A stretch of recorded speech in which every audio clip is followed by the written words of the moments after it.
another episode of Rock and Roll Confessional. That over there that you can't see is Rita Wild. Hello, CW. How are you? Hello, Rita Wild. I am doing great. And I'm CW West. If you didn't know, then you've just been introduced. How do you do? Hey, cool interview, cool book, right? Yes, indeed. Really enjoyed this one. This episode is with Joel Selvin. Joel was one of the writers for the pop music section of the San Francisco Chronicle newspaper for over 30 years. I'm sure that since you grew up in the Bay Area, you're very familiar with him. I'm familiar with him, but I also, a lot of that time, I was not in the Bay Area. I only visited. Only visited. He was kind of like for us in Southern California, kind of like Robert Hilburn, I take it.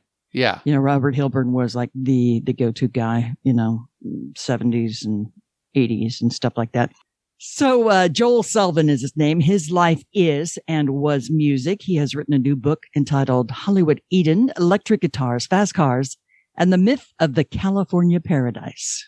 It's all about the music world in the late 50s to early 60s and features the stories and connections with Jan and Dean, Nancy Sinatra, the Beach Boys, the Mamas and Papas, Phil Spector, Lou Adler, and many more that were all just emerging at that time. This interview is really fascinating. He's an interesting gentleman. So let's do this. Here's our interview with Joel Selvin.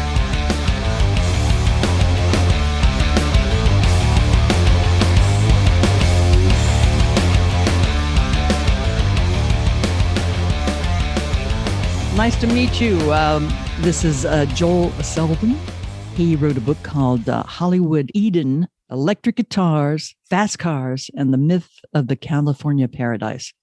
Really enjoyed this book, Joel, very much so. I learned a lot and relearned some things, and it kind of put everything into perspective for me. I've always been aware of like the family tree of rock and roll. And for me, it usually starts, maybe mid 60s, but this gives it the roots. Your book gives it the roots of like a lot was going on before that, where we came from. Give us a quick synopsis before we dive into all of our millions of questions, Joel. Give us a quick synopsis of the book. Well, Hollywood Eden begins in 1958 at University High School on the west side of Los Angeles. It's a public school that drew its students from the fairly wealthiest areas of of Brentwood and Bel Air, with a mix of the more middle class homes in sort of flatland West LA before there was a Century City. This is a long time ago in Los Angeles history. I mean, the intersection of Sunset Boulevard and Sepulveda was a four-way stop sign. There was no 405 freeway. And in that high school class in 1958 was Jan Berry and Dean Torrance, Nancy Sinatra, drummer named Sandy Nelson, who would go on to have hit records, Bruce Johnston of the Beach Boys, Kim Fowley. And also, there was a girl named Kathy Kohner, whose father turned her diaries into a hit book and a hit movie. She was known as Gidget. There was Pat O'Neill. He'd become an actor named Ryan O'Neill. He used his middle name. James Bruderlin was an actor that known as under the name James Brolin. Bruderlin was a baron. He was in the same high school social club as Jan Berry. He was up in that garage where they made all those records. So that was sort of the locus point of the very beginning of rock and roll in Los Angeles. By the time he graduated from high school, Jan Berry had a top 10 hit, and that was kind of the flashpoint for what would evolve into this enormous music scene in a very short time. And to me, it all sort of reaches its pinnacle with Brian Wilson of the Beach Boys making Good Vibrations, possibly the greatest pop record ever made. And that took a long time. And in reading the book, it really proved to me that high school really can be an integral part of one's being. When you think of all the people that were in that class and how they became famous or how they interjected, I was really impressed with Jan Berry. I didn't know that much about him, but I mean, here was a guy. Okay, so he's learning all these things in his garage. He teaches Brian Wilson a lot of this stuff. He continues to go to school. He's like trying to be a doctor at UCLA.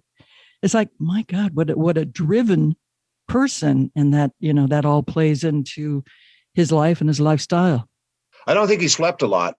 Yeah, Jan Berry, multifaceted character, driven, ambitious, someone who honed his talents, but also, mean, narcissistic, difficult. At high school, he was expelled. He ran away from home for a year, lived in San Francisco during his junior year of high school, was, a punk, a juvenile delinquent. But music was a driving force for him. He really wanted to make those records. And that's the thing about these kids that were making that music. It really wasn't about being professional or making a lot of money. It was a heroic journey. They were smitten with rock and roll, and they were doing something that mattered to them. And the consequences were less significant than the doing of them. It was very much my books tend to be about musicians, not music. So I see these musicians as heroes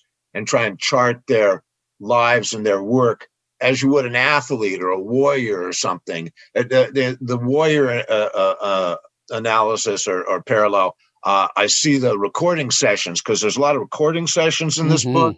I see them as battlefields and places where the whole outcome is going to be determined. Speaking of battles, the John Dolphin story you put in there, which basically I'll let you tell it, but his life ends in a moment's notice, right? Yeah, and also keep in mind that was the first day in the record business for Bruce Johnston and his friends. And they were in a recording studio with the band that they played around University High with. And this guy who ran the big black record store down in South Central noticed them and invited them down to his record company office to talk about making records. And while they were there, some disgruntled singer burst in and shot Dolphin 5 times. One of the guys in the band was hit with a ricochet bullet in his leg. It was close up and personal. Bruce Johnston had to pick the body up off of a heater where it had fallen. The cops were called, and the guy burst into tears. And, it was just a complete disaster. And it was the end of John Dolphin's life, a very estimable figure in the African-American community at that time. So, that was an entry point for these guys in the music business. Welcome to the music world. In many respects, the way that you're telling that story, I'm thinking of like the Old West, and it's like outlaw mentality, cowboys. And LA at that time, as far as the music business, wasn't what it is today. There was really nothing going on. Capitol Records. Capitol Records was the only thing that was around. They were the big one at that time. And they were sort of an adjunct to the movie business. Johnny Mercer started that label with Glenn Wallachs, who was the big retail guy in Los Angeles. Was that Wallachs Music City? Wallachs Music City. And they started that label back in the 40s as a artistic independence. They didn't like the status quo in the record business. And, so they came up with all the Frank Sinatra and Nat King Cole records in the 50s. And they were pretty devoted to that aesthetic. But it was really sort of a, sideline to the movie business and movie people and that mentality. Soundtrack musicians were the people that we saw in recording studios until the rock and roll guys took over. And the labels were all run out of storefronts and there were tiny little offices. There was a fairly thriving rhythm and blues scene in Los Angeles in the 50s, but no pop records, no. And so that's where they would go to congregate. Mostly it was like in South Central or different parts of LA, that the so-called, at that time, I guess, race records were being made, but it was great stuff. Or not being made, but being heard, and you could buy those records there. But your book also just showed just how pathetic the music business was at that time. Not to say that it isn't now, but people would hear like a single and say, oh, that's good. We're going to go take it to this label, record it with somebody else. And so you would have 2 of the same songs available, but it's like, that's not good business ethics. There was a demand for them. There was no copyright infringement involved. It was, just balls out competition. It was very small time business. You were selling these records to teenagers. They had a kind of limited circulation. They had very short shelf life, and the people that were behind the labels were often as not sort of venal, vulgar people that were in it for the money and not any real great concern for the music. A guy like Art Roop, who ran Specialty Records and made a lot of dough selling gospel records. I don't think he had a tremendous feeling for those records. I think he felt that there was like a market. Similarly, Lou Chudd, who started Imperial Records, was, I think, in the furniture business or something. And he saw the market for African-American community and the Latino community as being underserved by the record industry. And he thought he could do something with that. And he got very lucky because he had this kind of ongoing rhythm and blues program, and had been recording Fats Domino since 1952, when rock and roll came in 54, and Fats Domino was suddenly selling millions of records. So that was kind of the shape of the Los Angeles record industry. And the early records of all these guys that started the Los Angeles sound, the West Coast pop, are all on these tiny little labels that were run in storefronts in Vine Street in Hollywood. It seemed like a perfect time too, because I mean, it's after the war, World War II. I guess the Korean War was probably still going on. Shadows of Vietnam, just playing off in the distance. People weren't really involved with that at that particular time, though. And there seemed to be, there was always this thing that, the streets of California are paved with gold. It's paradise, and these kids, would like just go down to the beach, and hang out and make music. And then you'd see people in, the Northwest going, oh, I got to move there. Keith Moon of The Who is a really big fan of that surf rock sound. Yep. So it just played to so many different things and really was a pivotal part of rock and roll. I don't think anybody could have anticipated how resonant that whole surf thing was going to be across the country. In fact, when it was first starting, people were, skeptical that it would mean anything to a kid in San Bernardino. Mm-hmm. That if you just didn't live on the coast, what would it matter? But it turns out that whole sense of freedom, of outdoor lives, of the unconventionality of it, just struck some massive nerve. There was a fashion sense to it. There was a grooming sense. There was a language that went with it. And the records on the radio, they sort of spread that whole idea around. And people all over the country, indeed, like you say, Keith Moon, all over the world, formed their own sort of California of their mind. There was just a tremendous migration to California starting in the 30s. Los Angeles doubled in size over the 40s and added another half in the 50s. And that migration continued through the 60s and 70s. And to this day, people are still coming out to California because of the opportunities. And it's not just opportunity in the sense of employment, but it's a cultural and social landscape that's wide open. And you can come here and be in California, and in a single generation, in a single lifetime, you can ascend to the highest ranks of the social strata here. And that's not true on the East Coast or Europe or really anywhere else. California is the land of reinvention, and that's why people come here. You mentioned fashion, and I'm wondering if that started with Lou Adler. There's a part in your book where you talk about Lou Adler taking Jan and Dean down and saying, this is your outfit, this is what you're going to wear. Did it start there, or was that fashion, was that already in play at that time? Adler was really smart, has always been really smart. Yeah. To recognize that Jan and Dean in 1959 had this California thing going for them in a rock and roll world dominated by Philadelphia American Bandstand and these dark-haired Italian guys in coats and ties. And what he picked up on was not some invention of his. this is who these kids were. They did wear Bermuda shorts and bleeding Madras shirts and go to the beach barefoot. You'll find the picture cover from one of the early Jan and Dean singles, shot on State Beach with those guys just sitting around with a couple of their girlfriends, having waves in the background. It's like, why? Don't know. Different than Philadelphia. Didn't need permits back then for a photo shoot. Did you interview people for this book, or was this all okay? So who were some of the people that are around that you interviewed for this? Well, I spent a lot of time with Jill Gibson, who was Jan Barry's girlfriend, and I really wanted to bring her story out of the background into the foreground. It was such a boys' club. There were very limited roles for women. Jill Gibson was not a typical anything. Much like Jan, she was unconventional. She was a nonconformist. She had sensibilities about her role in life that were beyond what were proscribed for women at that age. And that was part of her story.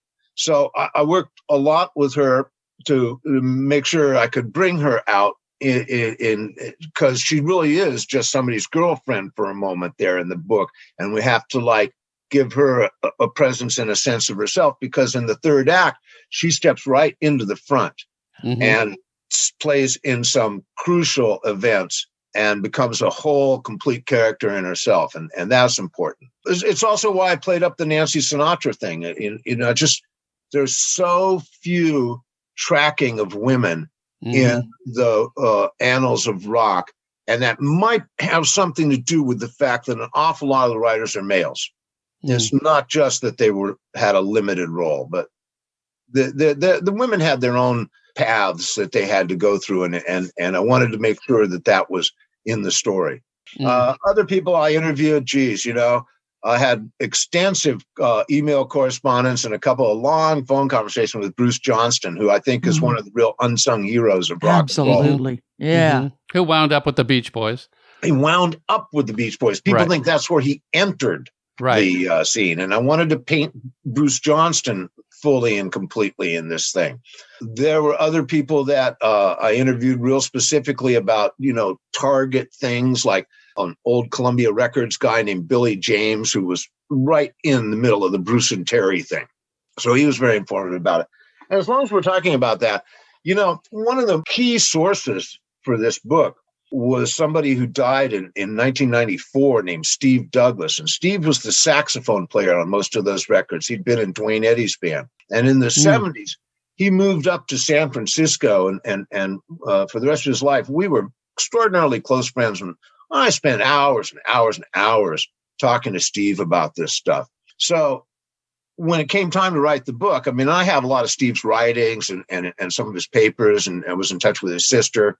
But he informed this book from the beyond just so much because of the amount of information I had gotten from him back when we were hanging out. That's cool. All the roots. You talk about Bruce Johnston, and he was in a band, I think, with Jan Barry at a point. And he was he was up in that garage. He went to school with Jan, although they didn't go to the same school. They waited for the bus together. Okay. Bruce Johnston's father was the head of a giant nationwide drugstore chain, and they lived in the apogee of luxury at the top of the Bel Air Hills. Their next door neighbor was Burt Lancaster. Well, and Jan he was up there too. Yeah. His father was Howard Hughes's right-hand man. Yeah. Jan Barry's father was on the Spruce Goose when it flew, the one flight it took. He was in the cockpit. Yeah. Wow. That's just great stuff. But then not all of them came from affluence or money, like you had, Nancy Sinatra and her money. But who would have thought that Jan and Dean would have had a part in the kidnapping of Frank Sinatra Jr.? It's like, oh my God. That's quite a story. University High graduate Barry Keenan, he was a baron. He was up there in the garage. Everybody knew Barry. And I'm still not sure how Dean evaded being indicted on that. He was a conspirator in every way except the actual act of the kidnapping. He financed it. He created a safe deposit box where a lot of evidence was stored. I can't explain that other than that Hollywood protects its own. Yeah, and he had that cash delivered to his mother's house and stuck in the shower. I mean, this stuff is worthy of some, the gang that couldn't shoot straight type Exactly. account. Yeah, it's really just crazy. And the part that Frank Sinatra, after the kidnapping, always had 10 dimes in his pocket to be able to make a phone call, because there was like he wanted to get his son back, and I guess he was buried with 10 dimes in his pocket as well. That's funny. Yeah. I'm going to ask your opinion, Joel, on this. That Jan and Dean wrote Dead Man's Curve, and I think it's very coincidental that a couple years later, that's where Jan has a horrific car accident. I'm wondering if you, in your research, feel like that might have been a suicidal attempt, or is that just absolutely coincidental? So he was headed for that in a long, long way back. He was a street racer who bought fast cars. He started out with a 57 Chevy Bel Air with a 380 under the hood. And, Sepulveda Boulevard, he drag raced his teenage friends, right on the city streets. He and Dean had Corvettes. They would roll up to San Francisco at speeds in excess of 100 miles an hour. There were many little crashes. At one point, Jill Gibson stopped riding with him. And, when she went out with Jan, somebody else would take her. So Dead Man's Curve was a song that Jan drew out of his own life's experience. There's a story in the book about a motorcycle crash that sort of inspired Brian Wilson to start the song. Jan fully finished it and spent a long time working on that. But like all these records, and this is the key to their appeal in many ways, it came out of Jan's life. He knew that story. He knew about Mel Blanc's crash at the curve in Sunset Boulevard. And he'd done plenty of drag races, and he'd wiped out more than a few times. So that came from his life, just as the Woody without the rear window came from their life. They knew people with Woodies that didn't have rear windows.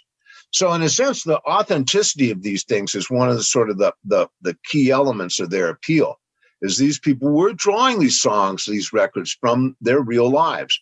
And that life was different than the lives of teenagers anywhere else. This place and this time, Southern California in the late 50s and early 60s, was just a perfect time and place for American teenagers. Well, I hope you're enjoying it so far. Time for a quick break. Thank you, Patreon sponsors. Without you, we would have less in our bank account to pay our bills. And it's true, we are barely paying our bills for this podcast. So we ask anyone that's listening out there to take a small weight off of our shoulders by becoming a groupie, a roadie, or a rock star, and support us by making a small pledge. As little as $1 a month, you can support us. That's right, $1 a month. Please go to Patreon, Patreon, or to the support tab on our website, rockandrollconfessional.rocks. Time now for that trivia question I know you've been waiting for. Haven't you? I have been sitting here waiting, yes. I know, patiently. As we record this, I'm waiting. So impressed. Thank you. Who helped Jan and Dean with developing the song Surf City in the early 60s? Was it Paul McCartney? Was it Phil Spector? C, was it Brian Wilson? Or D, Annette Funicello? We will give you the answer after the second half. So now we go to part 2 of our interview with author Joel Selvin. Let's talk about some of the other geniuses. Brian Wilson, you got to put him up there. I love the fact that Brian, well, I think most people are, maybe not aware of his tumultuous upbringing with his, father. But he learned so much about recording from Jan, little bitty things, and then just spend his time in the studio. But, like with many geniuses, they kind of end up going crazy. But you can't say that the guy wasn't a genius. I mean, what he did in the studio. I think the story of how Brian made Good Vibrations, which is pretty much sort of the climax of the book, is an epic tale of somebody chasing a vision, an artist trying to create something larger than he had previously imagined. And in Brian's case, it went on for months and months and months. There were many different versions. It was truly a heroic journey, which he fought adversaries all along the way, not only his own self-doubts, but the pressure from the record company, the skepticism from his own band. And it's not just a band, that's his family. So the father and mother figure in. I mean, the whole thing is just a big stew of psychological crap that Brian had to wade through to make this music. And he kept his eye on that ball. And out of this comes Good Vibration. And pretty much that's it for Brian Wilson as a creative force. He disappeared from the Beach Boys for the next 3 years entirely. And then, they'd bring him back for this, they'd bring him back for that. He'd do this part of this song, whatever. But, there were no more masterpieces from Brian Wilson. That goose had laid its last golden egg, and it was Good Vibrations. But like with Pet Sounds, I thought it was interesting because of the fact that I think it was another person that you introduced in the book, Kim Fowley, I think somehow, some way, got a copy of not Rubber Soul. I guess Bruce Johnston. Bruce Johnston. It was Bruce Johnston. Bruce Johnston took advance copies of Pet Sounds with him to London. And Kim Fowley was in London, and Bruce wrote him and asked him to host him. They go back to University High together. Yeah. Mm-hmm. And that's where Keith Moon comes in, and he was suddenly Bruce Johnston's new best friend, and all the hipsters and swingers came through that hotel suite for those few days and were listening to that record. And finally he comes back from nightclubbing, and there's Fowley in the lobby waiting for him, and he drags him upstairs, and in his hotel suite is John Lennon and Paul McCartney. And so he sits down and plays Pet Sounds for them twice, all the way through. And they're blown away. McCartney tinkles a little on the piano, and then he and John go off to McCartney's flat and write Here, There, and Everywhere, which is for their Revolver album that they're currently recording. And you listen to it, you can hear a little Pet Sounds in there. You can hear that they were like, oh, I see what Brian's up to. And that's, of course, extraordinarily Olympic moment, because Pet Sounds was the product of Brian's competition with the Beatles set in place by Rubber Soul. He heard Rubber Soul and he realized that was a direct challenge to him. He had to make a better record than Rubber Soul. And I'd like to say this about that. The Beatles would not face so much as a piano overdub, let alone a string section or any kind of exotic instrumentation, without their producer, George Martin. Brian Wilson was in that studio by himself, marshaling these session musicians and creating vast orchestrations right out of his imagination. Entirely different process. Yeah. But then, listening to Pet Sounds, and then Sgt. Pepper comes out. And so there's so many correlations there. I don't want to spend too much time on Kim Fowley. I do. I just have a, because but I there's think so many other people like, but Kim is such, she's Spector. I agree. But Kim is one of these people that I feel like barely ever got the break in life. And I think he's most well known for managing the Runaways. And I think, Joel, in an interview, it wasn't part of the book. I think there was a separate interview where you said you barely knew anybody. I think Bruce Johnston was the only one that ever had good things to say about Kim. But I feel like he's this poor puppy. And yet I also feel like he was such a slimy poor puppy. So the word for Kim Fowley is creep. Yeah. Okay. And he's a uniquely Hollywood figure because he has no apparent talent. Right. He doesn't write songs. He doesn't sing. He doesn't perform. But somehow he can stay in the game and have his fingers in the pie and keep it going. Although he never has tremendous success, but he manages to hang in there all the way along by dint of this kind of creepy, driven personality. In my book, his creepiness is kind of esoteric. By the time he gets to the Runaways, I mean, I totally believe Jackie Fox when she says he raped her on the first night of their gig. And that's beyond creepiness, isn't it? That's criminal behavior. Absolutely. And, Fowley is a Fagin-like character in the book.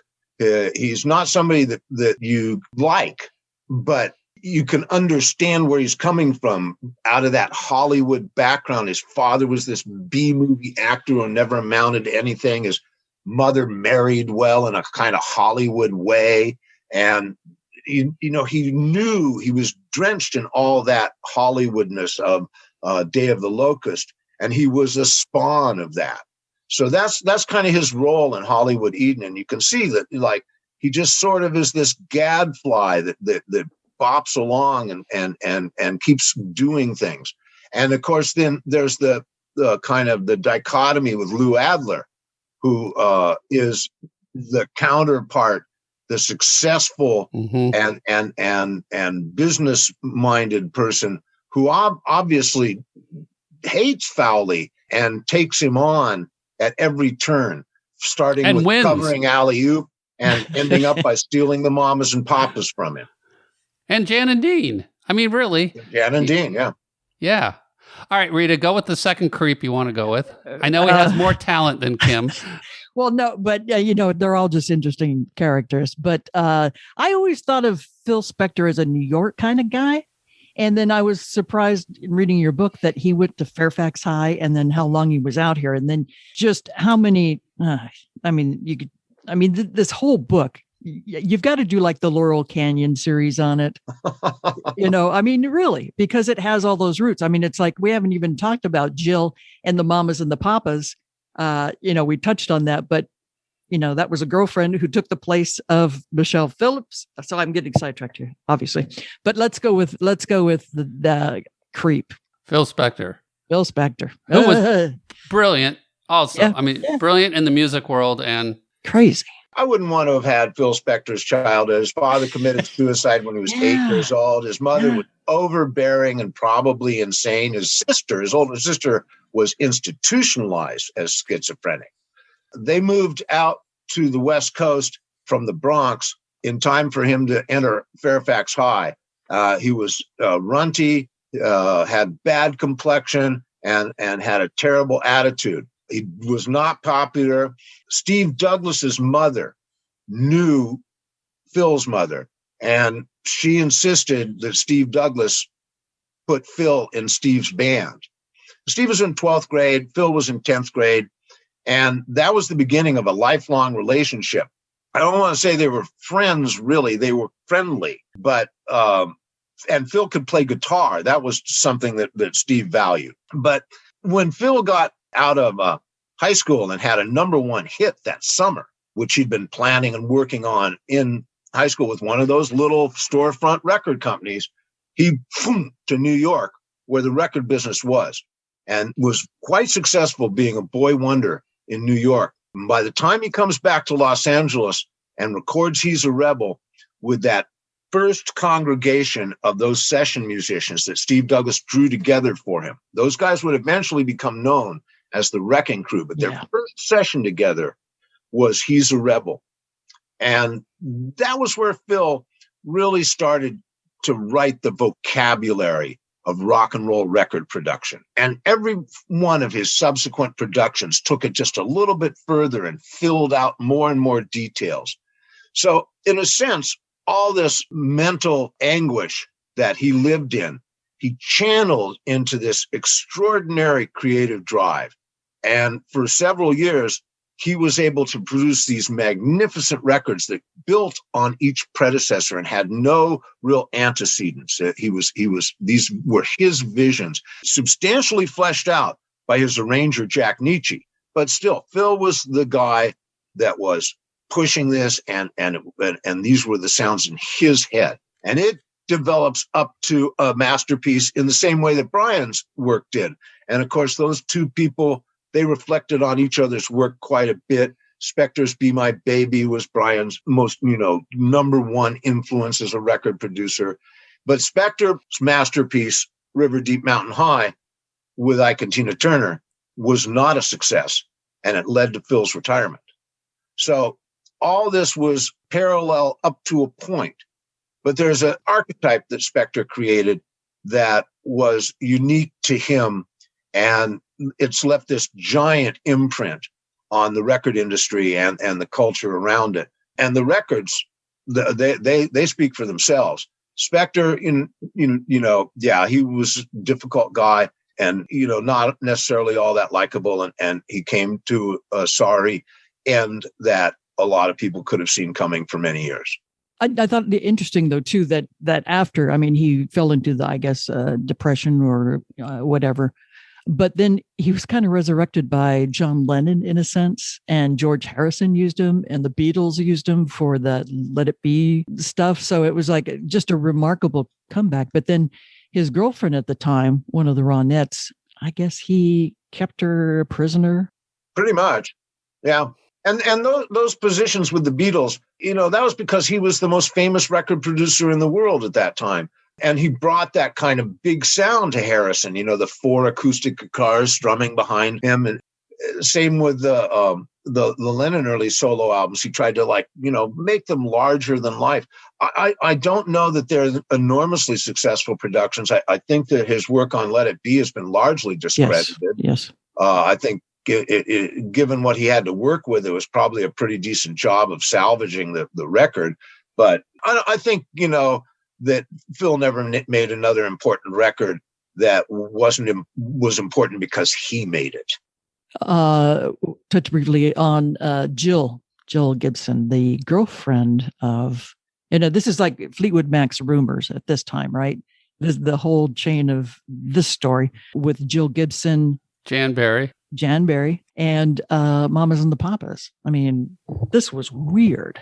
Well, yes, it was a soap opera. Yeah. And the Mamas and Papas were these itinerant hippies that were suddenly not just wealthy, but famous. And they abandoned their hippie ways and joined the nouveau riche. And what ensued was this extraordinary soap opera of Cass Elliot having this unrequited love for Denny Doherty, who's sleeping with Michelle, who's married to John. They split up. She gets another boyfriend. He shows up at the gig. John figures that out. He fires Michelle, and they don't know what to do. They're in the middle of recording the follow-up album to their big hit record with 2 number 1 hits on it. And what are they going to do? Well, the record producer has a very good-looking girlfriend who sings really well, Bingo. She's in the group for about 60 days, maybe. And, long enough to play a few gigs, get booed, and go to London and hang out with the Beatles as a member of the Mamas and Papas. She gets fired just like that. And, Michelle's back in. But I'll tell you something. They didn't take her vocals off that album. You couldn't tell which ones Michelle's singing on and which ones Jill's singing on. Did they take the credit off the album for her? And didn't they put Michelle's picture on her face on the album cover? Or was that... They had already shot the album cover with Michelle. They had to take Michelle's picture off and put Jill's on. And then when she came back, they went back to the original album cover. But there are some photographs of Jill in the Mamas and Papas that were taken by Henry Diltz, and it's like, what's that? Yeah.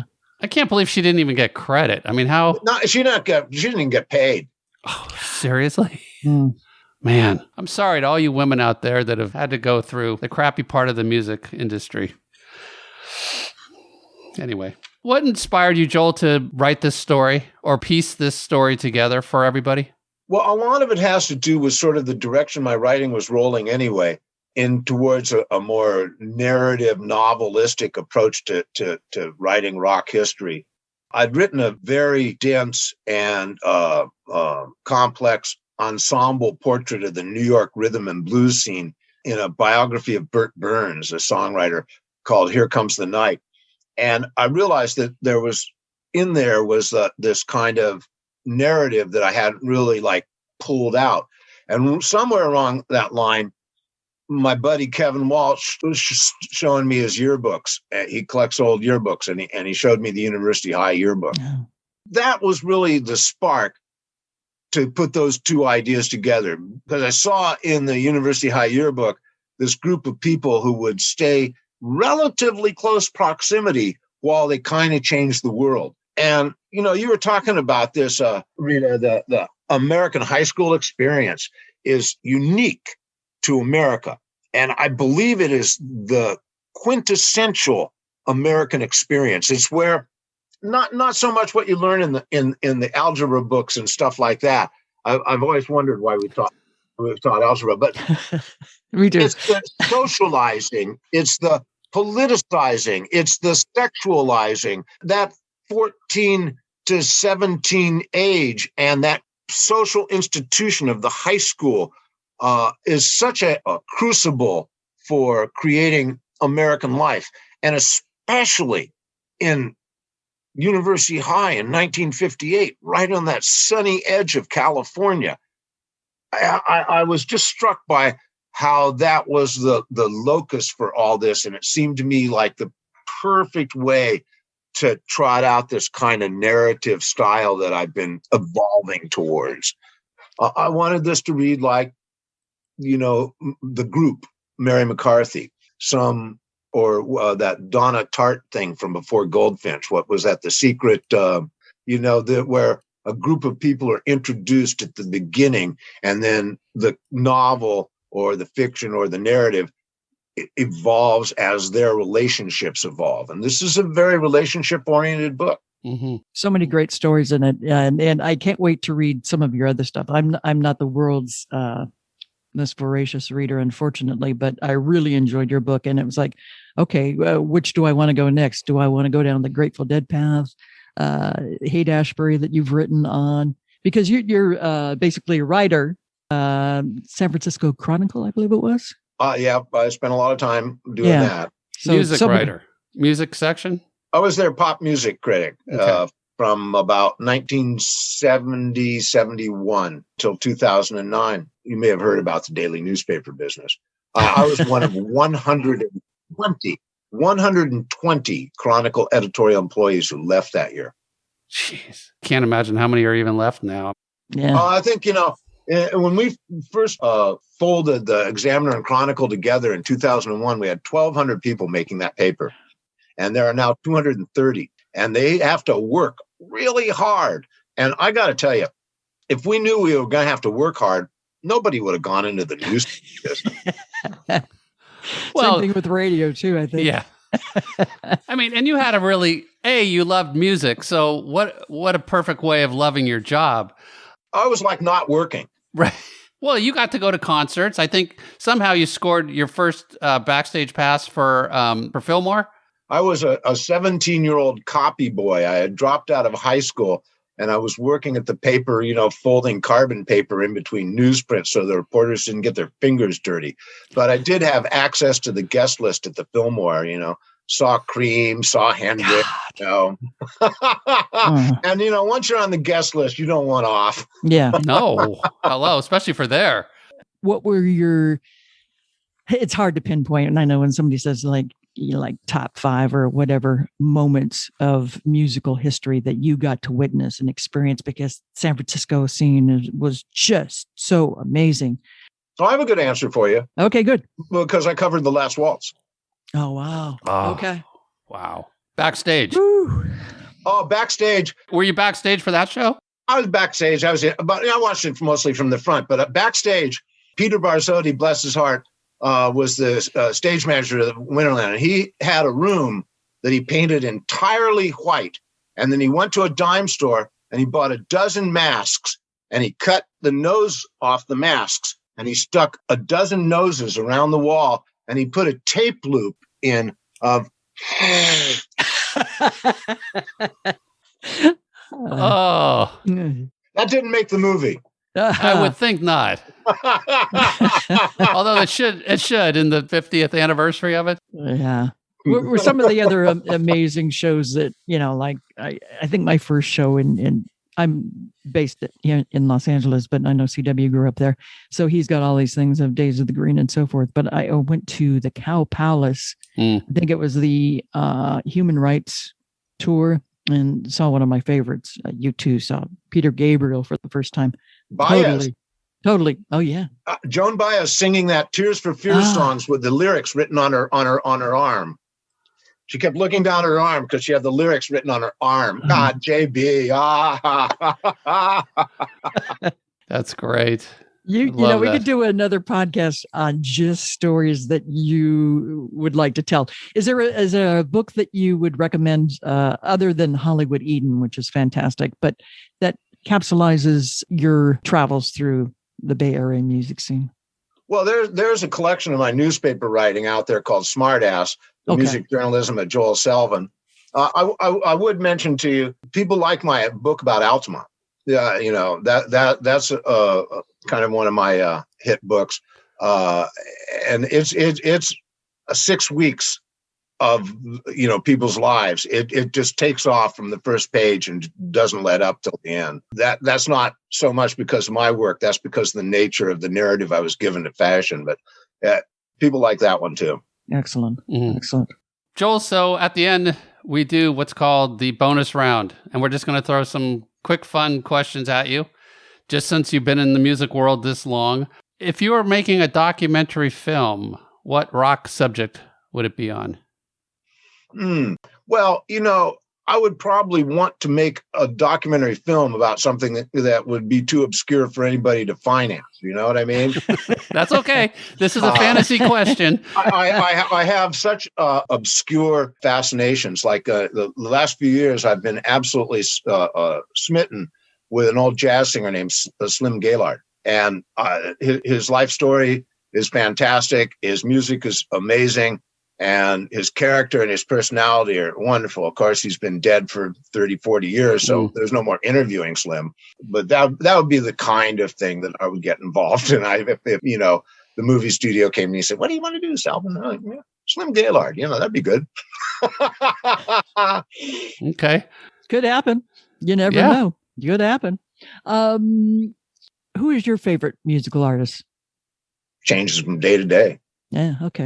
So like Monday, this is Thursday, Monday it could be Thelonious Monk, and Tuesday it could be Lightning Hopkins, and Wednesday it could be Tito Puente, and Thursday Traffic. I listen to records every day, and they never fail to stop me. It's like, what was that?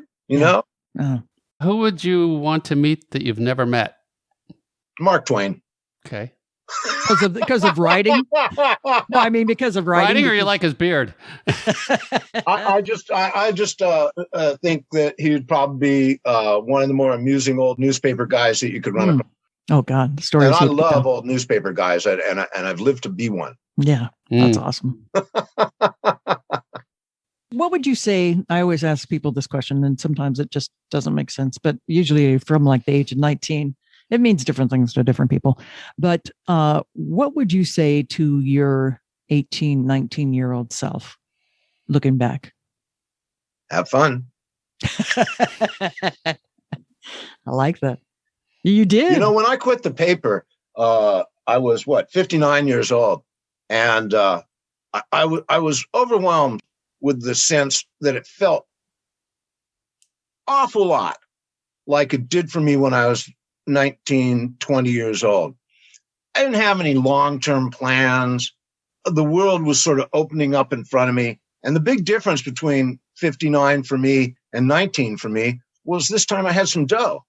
So it's interesting to go through life and on the kind of path that I did.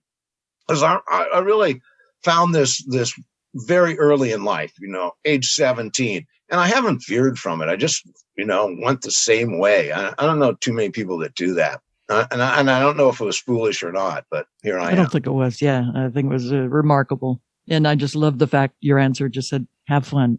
And obviously, it sounds like you did. And we're successful at it too. Yeah, which is awesome. What band do you regret never seeing live? What band didn't I see live? I didn't see the Beatles live, but I don't think they're a great live act.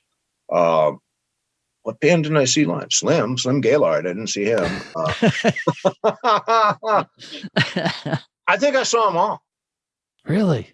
I think so. I mean, yeah, Janice? Oh, many times. Big Brother. I had to wait through Big Brother and the Holding Company sets to see, acts I wanted to see. Yeah.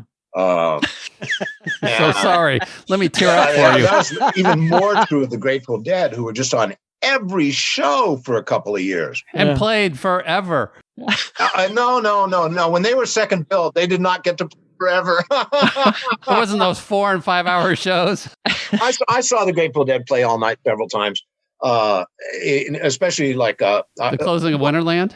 I was going to say that there was a New Year's Eve show, 68, 69, Winterland, and they came on at midnight and went off at 6.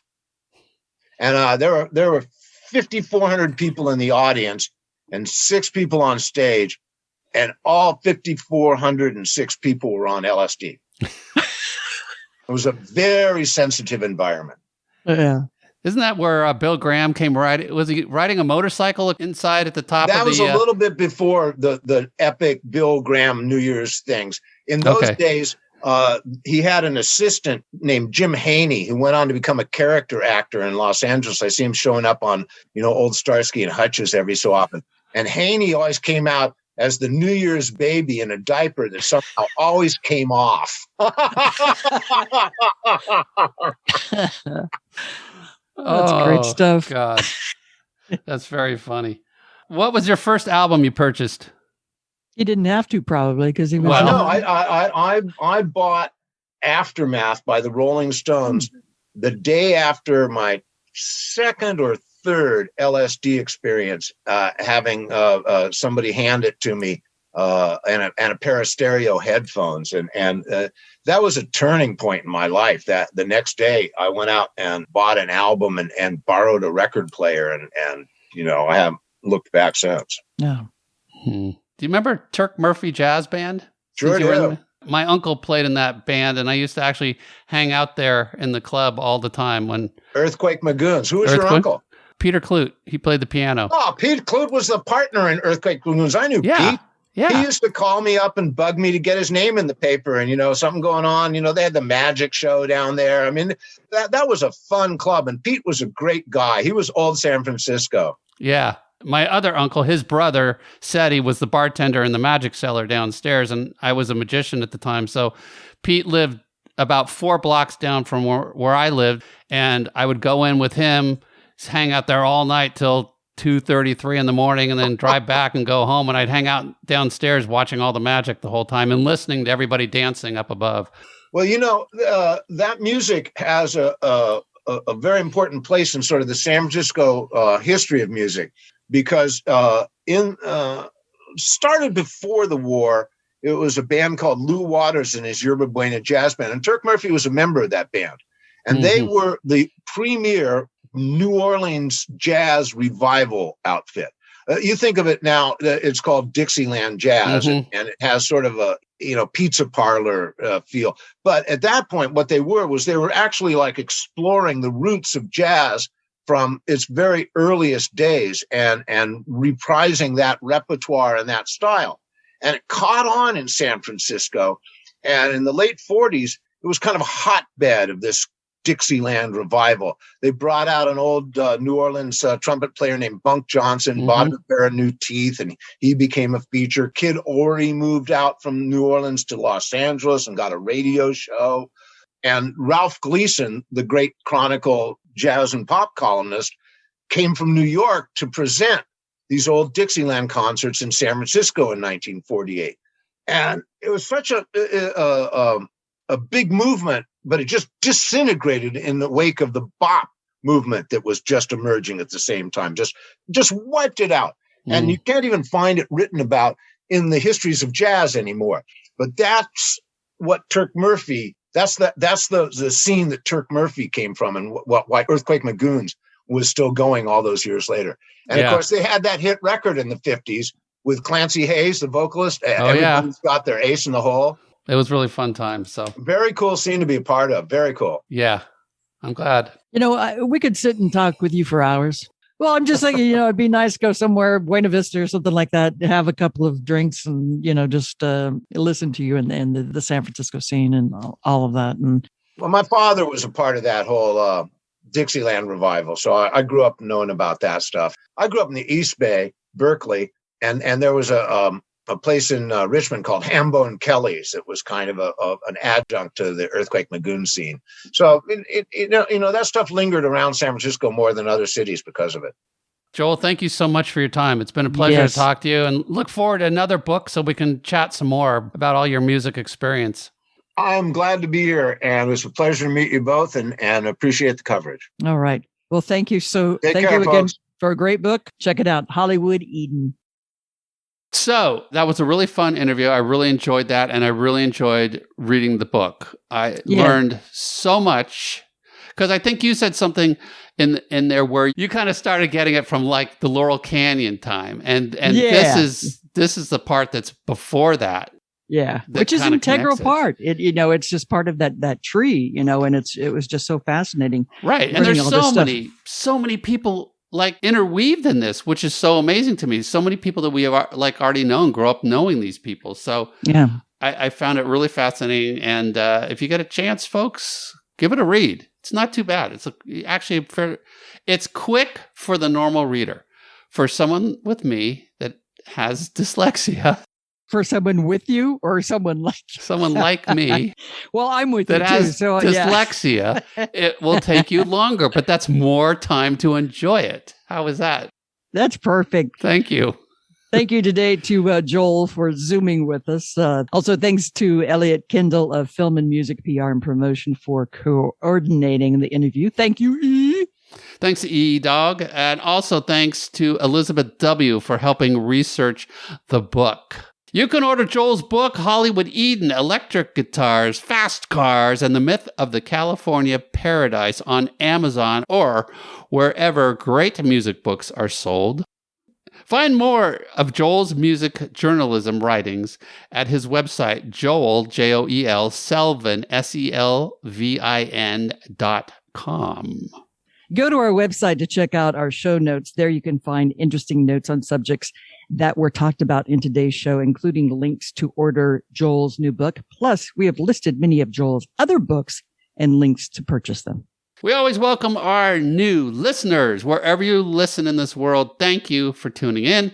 Please share us on social media with your friends, your enemies, whoever, Facebook and Instagram, or just subscribe wherever you can to the podcast so it automatically comes to you every time we upload one. All right, Reeds, it's time for trivia. We need a trivia song. It's time for trivia. It's time for trivia. Answer. Boy, that'll go well. Okay. Yeah, we can work on that. Yeah. Okay, so here's the question. Who helped Janet Dean with developing a song, Surf City, in the early 60s? Was it Paul McCartney? Phil Spector? Brian Wilson? Annette Funicello? The answer is, you could guess Paul McCartney, you could guess Phil, you could guess any one of them if you wanted, but the answer is Brian Wilson. Dean asked Brian Wilson of the Beach Boys if the group would play the instrumental parts to Surfin' and Surfin' Safari on their album. Wilson sang the opening lines of a new song and offered it to Jan and Dean. Lyrics were added, and Surf City resulted from their hard work. Yippee, Von Skippy. I found a really other cool trivia question, but I couldn't confirm it. And it was, who appeared on the cover of the sheet music for their song Linda? Do you have any idea? No.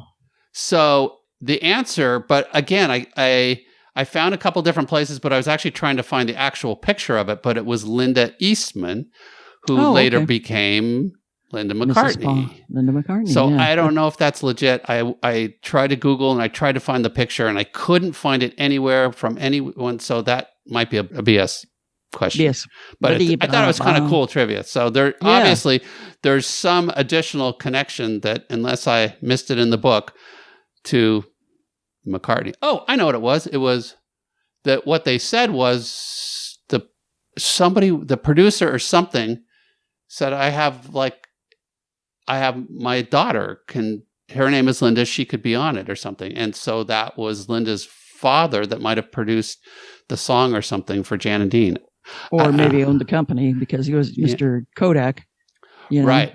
I know. Maybe that was it. Or Mr. Eastman. I think he was Mr. Eastman. Eastman. Yeah, that would make more sense. That's why we need to research our questions, because we get confused. All right, everybody. Thank you so much for listening. We appreciate it. And have a great couple of weeks until we get the next show up. Ooh, and it's a good one. Yeah. Okay. See y'all. Bye.